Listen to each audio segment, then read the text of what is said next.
Welcome to the Women's Football Show here on PLZ Soccer's YouTube channel. I'm Kerry Pollock, Alison, McConnell and Cheryl Smith are here with me. Some twists and turns in the SWPL for the national side as well, and we have some Champions League to look forward to too. Let's have a look at the league table to see how things are shaping up. Glasgow City go to the top of the table after a 3-0 victory over Rangers, Hearts with a 2-0 win over Spartans, Hibs victorious once again this time over Motherwell.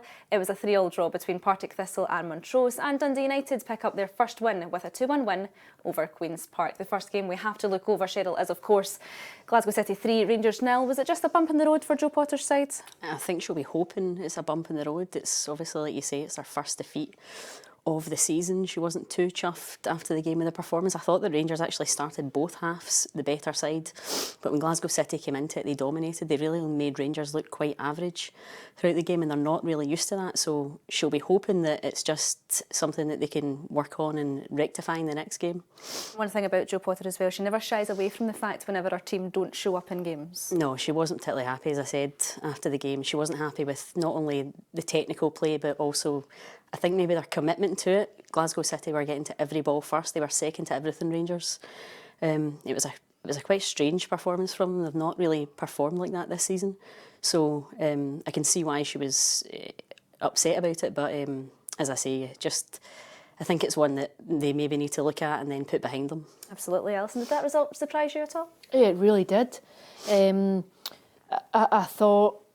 I actually thought there might have been a share of the points yesterday, just the fact it was at Petershill.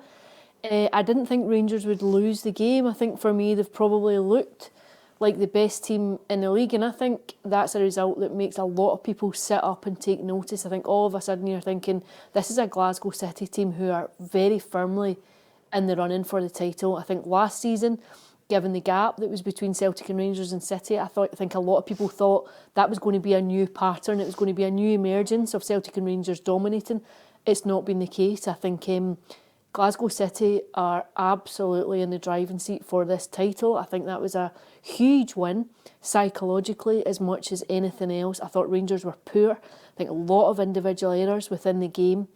And I think Glasgow City, it was very interesting. On Friday afternoon, Lee Gibson had done an interview with Glasgow City's own media team, and she had said, you know, we know the importance of a fixture like this. We know what if we have to be seen, even amongst ourselves, if we are to regard ourselves as proper title challengers, this is a game that we have to go out and show it. This is where it counts, not talking about it, not coming off the back of maybe scudding teams at the bottom end of the team by a big scoreline, but here's where it counts when you're playing against those round about you, like Rangers, like Celtic, and I think they backed that up yesterday.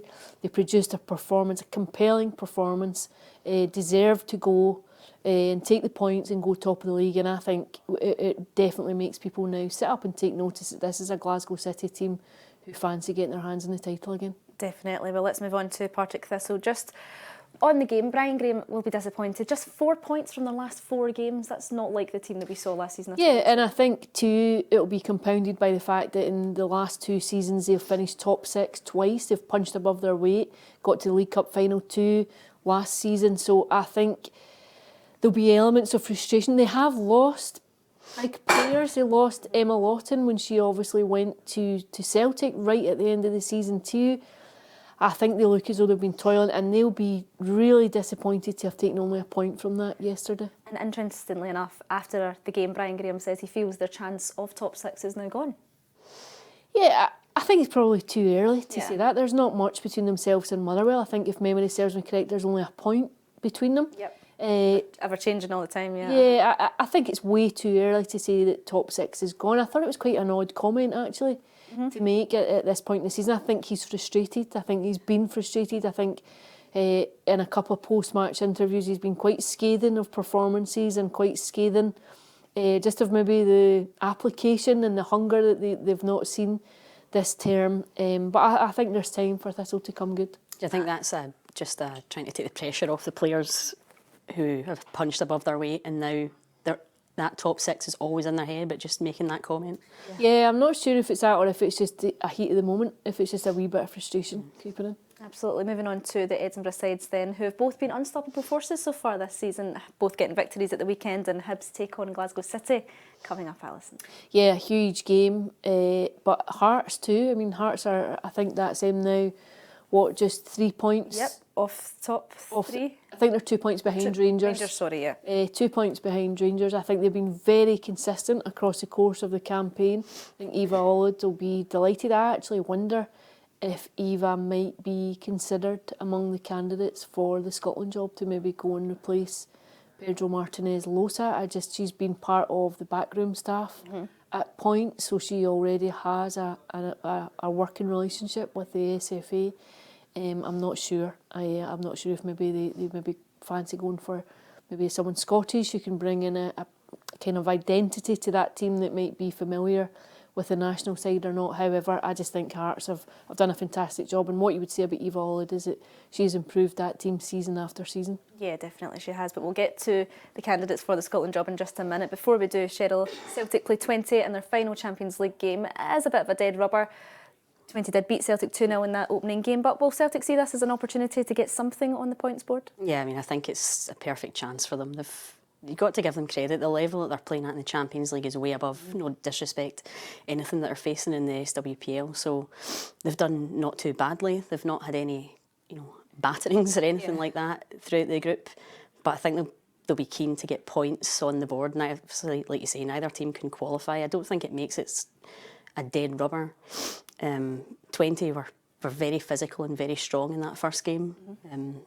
But I didn't see a massive difference technically between the two sides, so I think it is a good chance. Alina Siddiqui will be really keen to get points on the board, and nobody wants to finish with 0 points. No. I thought Celtic looked quite nervous in that first Champions League game, and I do think she keeps stressing that they've grown across the course of the European campaign, and I think you've seen it in flashes, but maybe not being able to cope with it and cope with the level across the 90 minutes. I think she'll be desperate to take a point, even a point, to take something just to have it to show. And then I think after this weekend, just maybe take a breather before going again. And she's spoken about our wish to focus solely on domestic matters. I think you can see the effect it's had, having to compete in a two-pronged challenge of domestic and European football with a squad who hasn't been well versed in doing it before.